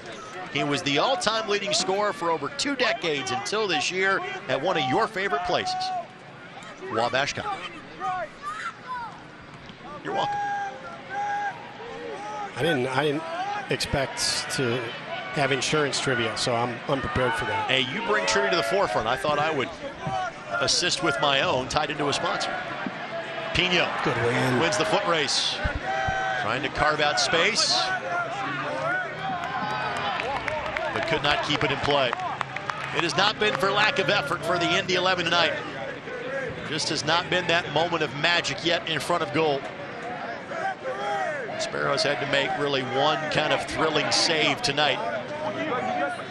The build-up and the chances have been better for the Indy 11, or for Miami FC.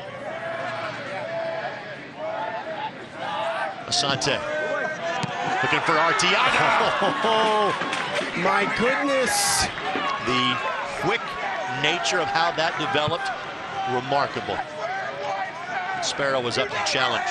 And I tell you what, at some point, the Miami center backs have got to be able to beat that darting attacker to the ball.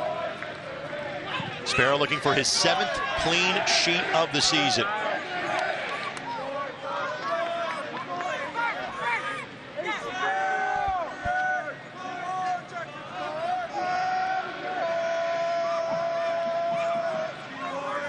And Afemu is going to be the next player to head towards the 4th official. A defensive replacement for Miami.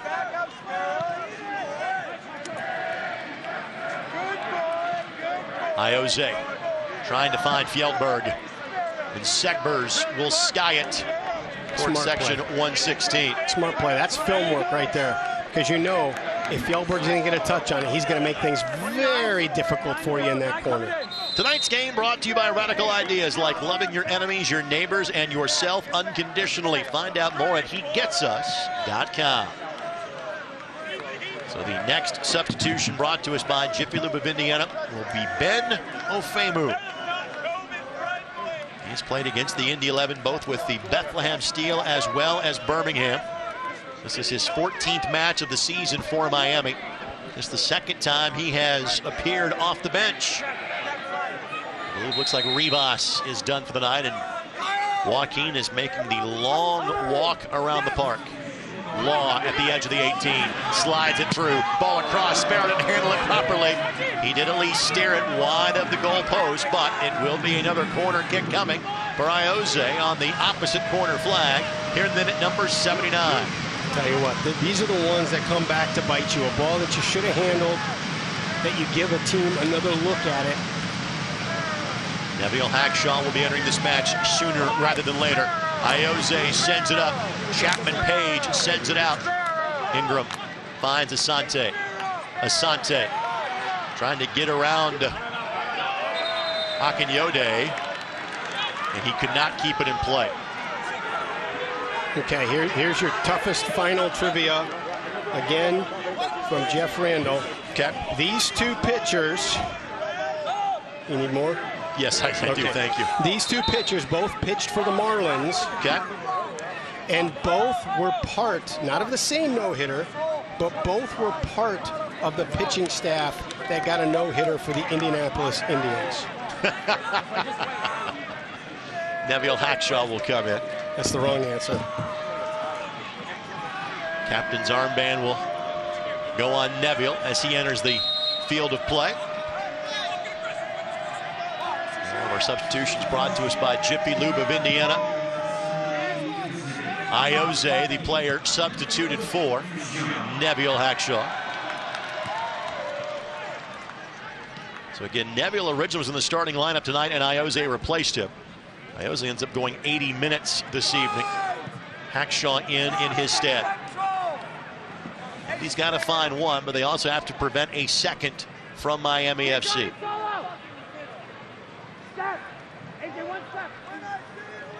Do you have any hints on those, by the way, Brad? One of them was just in April. Was part of a no-hitter? No-hitter with the Indians. I'm not going to get this one, buddy, so I tap on this one. Who you got for me? Jeff Randall is the MVP today. Okay. All right, it's Austin Bryce, who's also the first Major League player from Hong Kong, and Tommy Nance. I can't stump you, but my team of researchers can. I'm sorry to have let everyone down.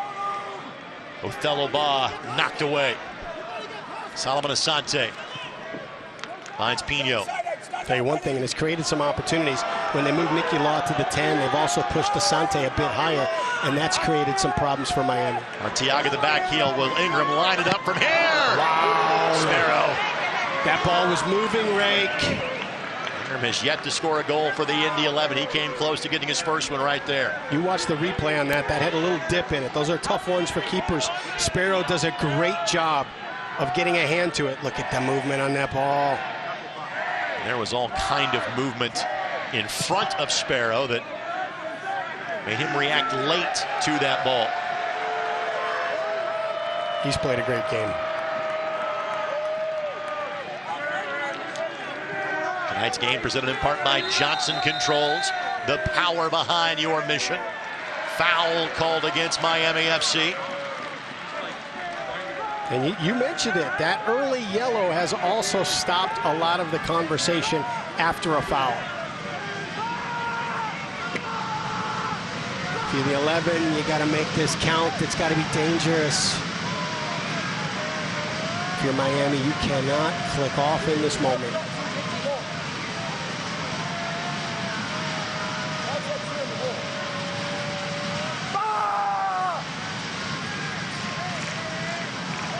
Two-man wall.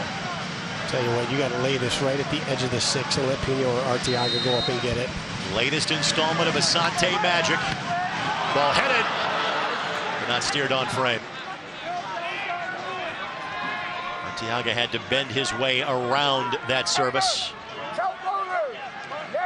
Arteaga a hat trick in the first half 4 weeks ago against the Charleston Battery.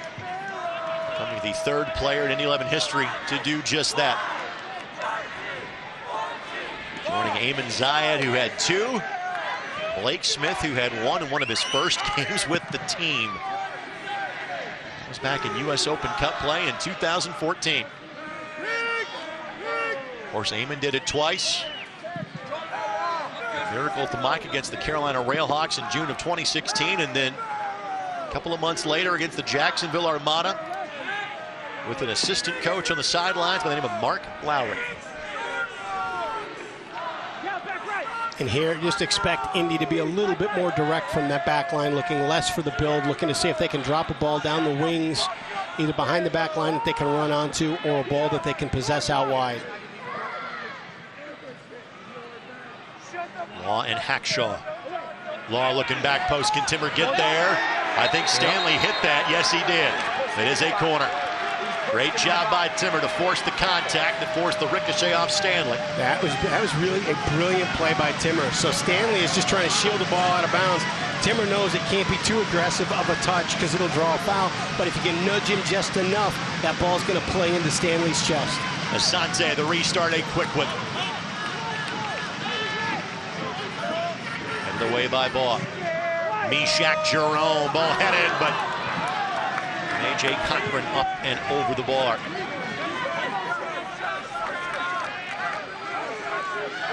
Well, Indy creating opportunities here late.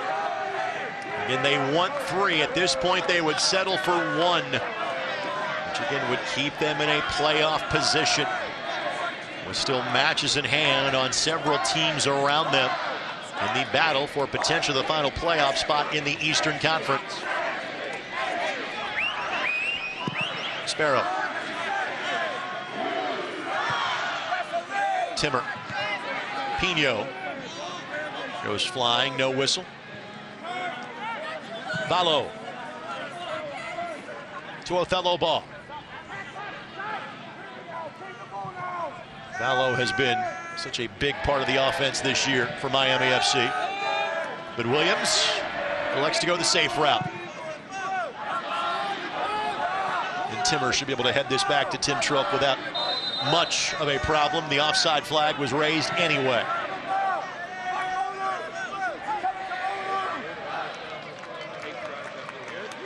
The 11 in danger of being blanked for a second week in a row. Timmer reacts quickly. And just enough pressure from Miami that the 11 can't break lines and get the ball into their middle third. Our final 5 minutes plus stoppage time in tonight's game presented by your Central Indiana Honda dealers. Meshack Jerome with acres of space.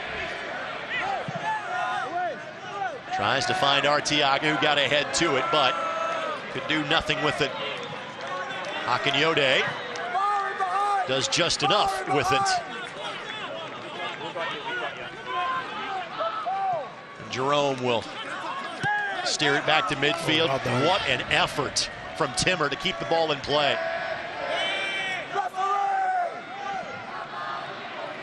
Fans, for standings, stats, and all the latest league news, be sure to visit USLsoccer.com.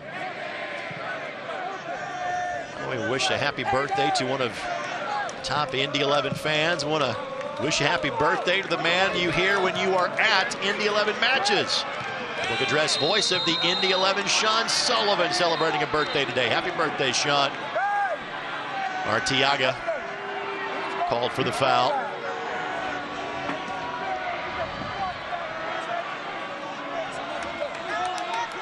And Chapman Page on the receiving end of the contact. No card going to be given here, but the possession and the subsequent time that is ticking off the clock, enough benefit for Miami at this point. And I think you do have to have the mindset of being direct right now, but I'd like to see some balls played into the feet of the front line and try and possess and work off of it a little bit. Right now, it's just being driven into that back line. Miami stepping in and knocking it back. Again, a reminder that there is no post-game show tonight. We'll have brief post-game comments, but because of the fireworks show that will follow this match, we had 30 minutes of pre-game coverage tonight here on Wish TV. Fjellberg had a good run going, but then was dispossessed. Well, you wonder, he's done it a couple times already, and with him being healthy, are we getting close to Briggs time just to see if he's still got a little bit of that late game magic in him?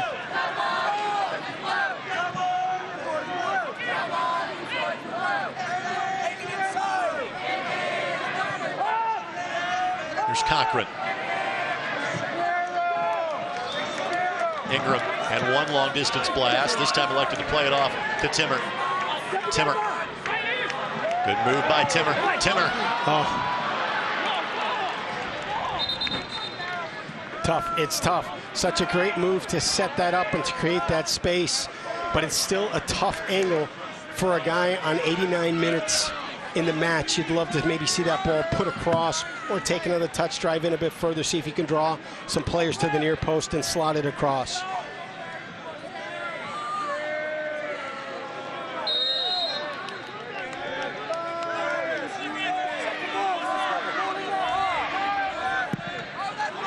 Not exactly Sparrow's best effort on the restart.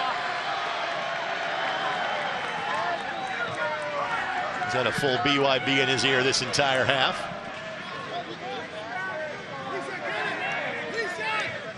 Really, Miami's offensive attack has gone silent over the last 30 minutes. They have been steadfastly defending this one-goal advantage.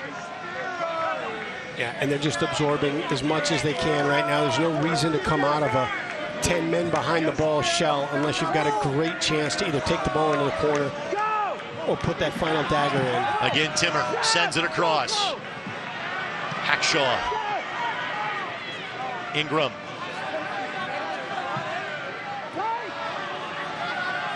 Asante again finds Timmer. Timmer looking back post. Fjellberg! Oh my goodness! Off the bar and touched last by Indy. My goodness. What is that? 2 to 3 incredible saves by Sparrow. Two crossbars. Right.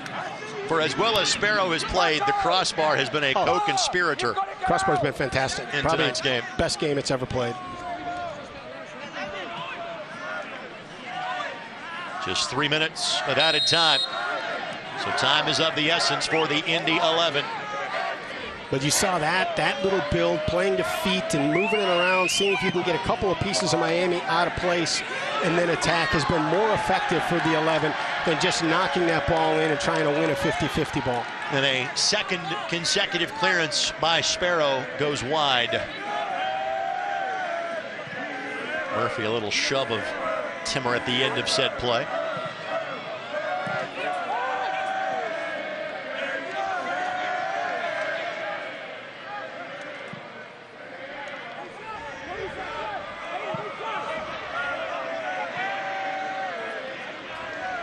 Asante trying to find a crevice of space. Looking back post. Pino the target. Othello ball will head it away. Asante is so good at getting a serve off with a half chance. Hackshaw, because of the rocket that he has, and he'll take a couple of lanes of the track. And he's basically saying, guys, get to the 6. It's where the ball's going to go. You'll get a great look at it here. Hackshaw to launch. And Sparrow able to make the play. Sparrow will do some time wasting as much as he is allowed. Not an easy ball to collect, too. He had 2 players in front of him. He was able to get an arm in and around and get enough of that ball that he was able to come down with it.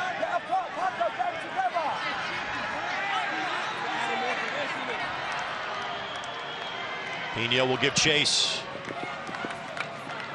Sparrow will knock this one towards downtown Indianapolis. Hackshaw will ensure that Tim Trilk can restart quickly, and does so to Meshach Jerome. You might have one more chance. It's got to be quick for the Indy 11. You've got the time to build something nice. You can't have a turnover. You can't get too risky with the ball right now.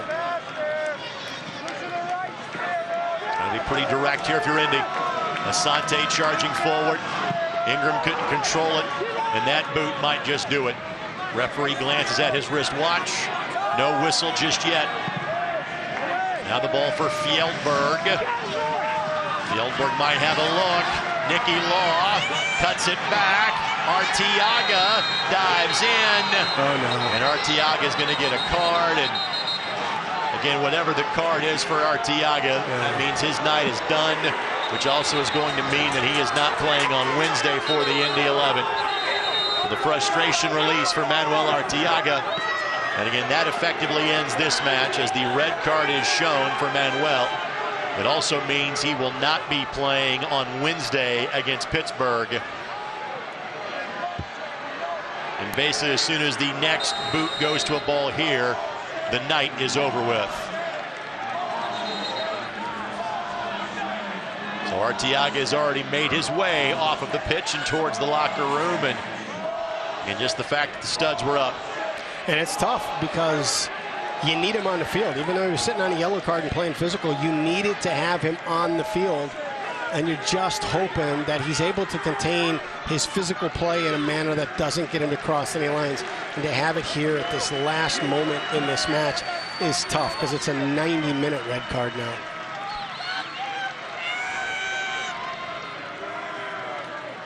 So I would expect to whistle as soon as Connor Sparrow makes contact with this one. Right to Miami FC. This was a well-earned 3 points here on the road tonight. Now just what does Indy have left in the tank for the Riverhounds on Wednesday?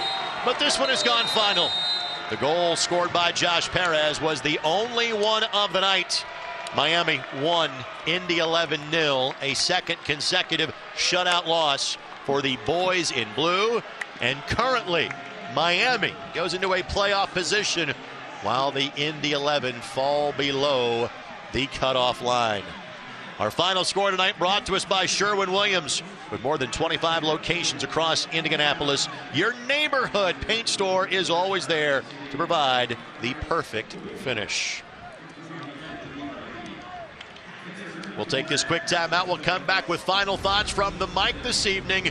Second consecutive home loss for the Indy 11, separated by some 35 days. Miami, your winner. We'll wrap it up next on Wish TV.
Indy 11 Soccer is brought to you by your Central Indiana Honda dealers, proud to be the official automotive sponsor of the Indy 11.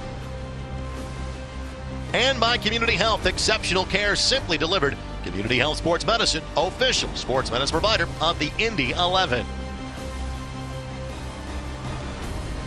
The lights are already going down with the impending fireworks show about to take place as the Indy 11 celebrate Independence Night. What they are not celebrating is the result. The visitors from Miami come in and get a 1-0 victory tonight. Greg Rakestraw, Brad Hodder with you for a final time again because of the fireworks show. No full post game for us tonight. Just kind of our final thoughts and summation. And again, good effort by the Indy 11. just couldn't get that touch or look in the final third. And credit the visitors, not just what they did offensively, but a very stout defensive effort for Miami tonight. Right, yeah, I think when you take a look at it, 6 shots on target, and Sparrow was equal to the task on 3 of those being major saves. But it came down to one of the keys we talked about in the front of the game, the flank play, the wide play. And just like Miami scored down in Miami, getting around an edge defender and slotting it across for the goal, same thing happened here tonight. Clearly the defensive effort better. I mean, that's obvious. 5 goals last week, 1 this week. Now, if you're Mark Lowry, are you concerned about the fact you have now been shut out the last 180 minutes? I don't think so. I think you're more concerned about, okay, who's going to be able to bounce back after 90 minutes physically for this short break, and knowing that you don't have Arteaga for that match. Now you got to do a little bit of juggling. Frankly, now you have to flush this one quickly because, again, you play another very good team and what is always a very difficult place to play. It is never enjoyable to play a Bob Lilly coach team. That is the story for the Indy 11 coming up on Wednesday. Here's a look at the upcoming schedule. I want to make sure we point out the game coming up on Monday night on July 4th. Those Colorado Springs Switchbacks will take on San Diego Loyal, 2 teams that the Indy 11 know very well from the last couple of weeks. That gets the national spotlight, 9 o'clock Eastern on ESPN2. If you're not committed to watching fireworks at 9 o'clock on Monday, you will see an enjoyable match watching those 2 play on Monday night. Oh, that's going to be a fun one. That is going to be a dynamic back-and-forth match. For the Indy 11, they are next in action against Pittsburgh on Wednesday. No local broadcast for that one. You can watch on ESPN+.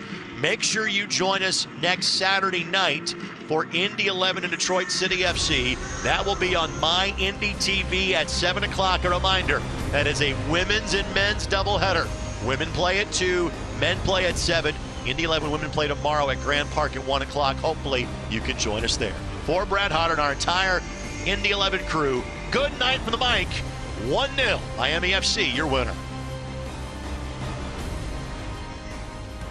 This copyrighted telecast of the United Soccer League Championship cannot be retransmitted, rebroadcast, or reproduced without the expressed written consent of the United Soccer League Championship.